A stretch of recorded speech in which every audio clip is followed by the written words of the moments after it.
ஏனுங்க ரிமூவ் பண்ண? கல்யாணத்துக்கு நாளைக்கு காலையில தான் வருவாங்கன்னு ஊருக்குள்ள பேசிக்கிறாங்க. நீங்க என்ன ராத்திரியே வந்து போட்டு நிக்கிறீங்களே? என்ன ஜெயில இருந்து காலையிலேயே அனுப்பிச்சிட்டாங்க. ராத்திரி வரைக்கும் இருந்து ரயில் ஏறதை விட கொஞ்சம் சீக்கிரமா வரலாம்னு பஸ் லாரியும் பிடிச்சு வந்தேன். ஓஹோ, அதுவா சங்கதி. இந்த மாதிரி நல்ல காரியங்களுக்கு கூட கைதிகளை வெளியே அனுப்புறாங்களா? நல்ல சர்க்கார் தானுங்க.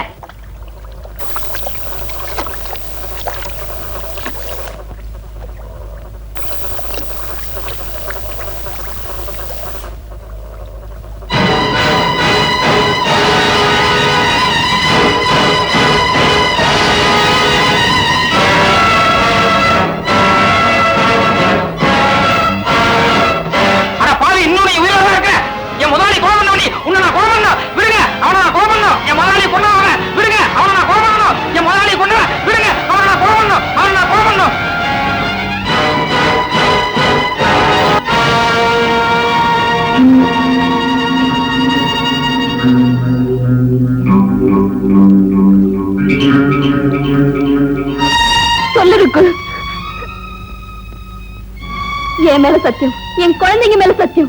நீ எங்க போறேங்கிற உண்மையை சொல்லு.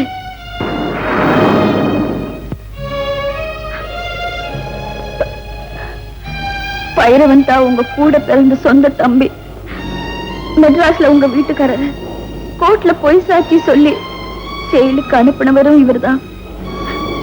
மங்களத்தோட கல்யாணத்துக்கு ஒரு பக்கம் வரதுனால எங்க தன்னோட கூட்டம் தெரிஞ்சு போயிடுமோன்னு பயந்து இந்த ஊரை விட்டே போயிடலான்னு உன்னையும் வர சொன்னாரு. அடி பாவி, அவன் தான் என் சொந்த தம்பிங்கிற உண்மையை இத்தனை நாளா மறைச்சிட்டான்னா நீயாவது என்கிட்ட உண்மையை சொல்லி இருக்கலாமே. ஏதோ தெரிஞ்சோ தெரியாமலையோ என் புருஷனை ஜெயிலுக்கு அமிச்சிட்டான். அவன் வந்த அன்னைக்கு நடந்த உண்மையை என்கிட்ட சொல்லியிருந்தா அவர்கிட்ட சொல்லி சமாதானப்படுத்திருப்பேனே. அதுக்காக நீங்க 2 பேரும் ஊரை விட்டு ஓடணுமா? இப்ப எங்க இருக்கா? ஆத்தங்கர பக்கத்துல மண்டபத்தில் எனக்காக காத்துட்டு இருப்பாரு.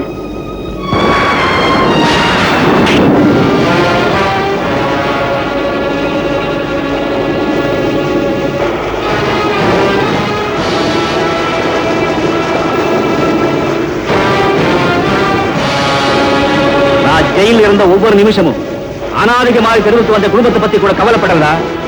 அதுக்கு காரணமான உண்மையை தான் நினைச்சுக்கிட்டு இருந்தேன்.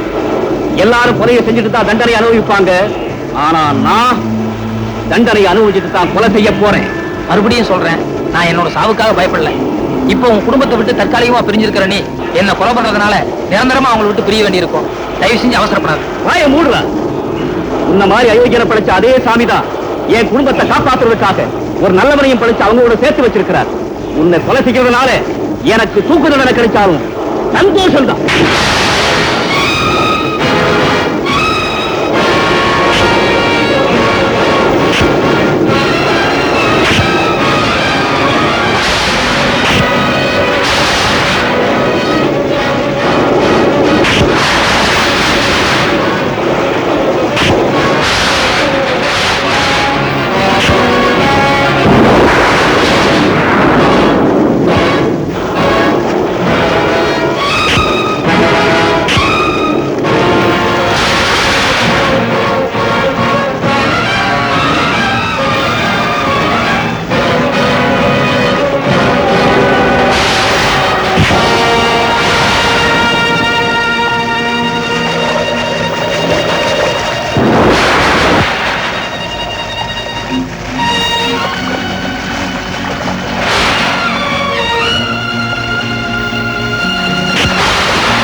ஐயோ எதை நடக்க கூடாதுன்னு நினைச்சேன், அது நடந்து போச்சு.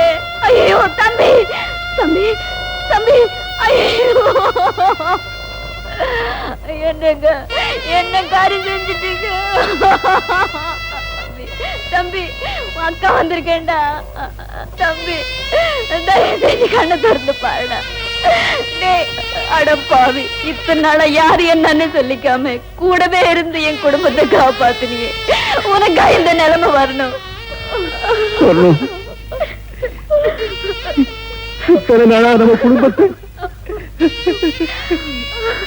இது சொந்த தம்பியா? ஆமாங்க, என் சொந்த தம்பிங்க. பொய் சாட்சி சொன்ன ஒரே பாவத்துக்காக தான் யாரு என்னங்கிற சொல்லிக்காம இருந்துட்டா. இத்தனை நாளா நம்ம குடும்பத்தை காப்பாத்திட்டு இருந்தவன் இன்னைக்கு நீங்க வர போறீங்கிற உண்மை தெரிஞ்சிடும். இந்த ஊரை விட்டே ஓட பார்த்தா, அப்படியே ஓடி இருந்தா கூட நல்லா இருந்திருக்குமே. பொய் சாட்சி சொன்னது ஒண்ணுதான் அவர் செஞ்ச தப்பு. ஆனா அதுக்கு பதிலா உன் குடும்பத்துக்கு எவ்வளவு நல்லது செஞ்சிருக்காரு தெரியுமா? அதை புரிஞ்சுக்காம இப்படி செஞ்சிட்டீங்களே.